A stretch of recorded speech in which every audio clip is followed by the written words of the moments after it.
কোনো সমাধান ছাড়াই বাংলাদেশ ভারতের পতাকা বৈঠক শেষ। বিএসএফ এর পুশিন করা 10 নারী পুরুষ ও শিশু এখন শূন্য রেখায় মানবতার জীবন যাপন করছেন। তাদের খাবার নেই, পানি নেই, জঙ্গলের ভেতরেই এখন তাদের অবস্থান। মঙ্গলবার বিজিবি ও বিএসএফ এর মধ্যে অনুষ্ঠিত পুশিন সংক্রান্ত পতাকা বৈঠক ফলপ্রসূ হয়নি।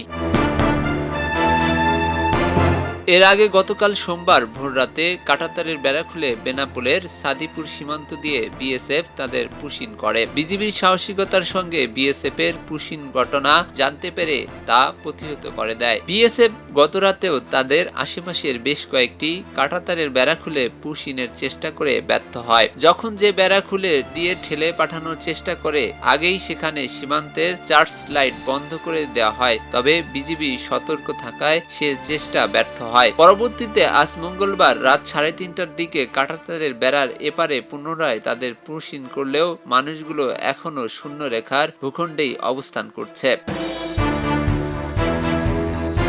এদিকে এই ঘটনার পর বেনাপোল সহ আশেপাশের সীমান্তে বিজিবি জনবল ও উচ্চ সতর্কতা বাড়িয়েছে বলে জানা গেছে। যশোর 49 ব্যাটালিয়নের commanding officer lieutenant colonel Golam Mohammad Saiful Alam Khan জানান, গতকাল সোমবার ও আজ মঙ্গলবার পতাকা বৈঠক করেও বিএসএফ এর সঙ্গে কোনো সমাধান ছাড়াই তা শেষ হয়।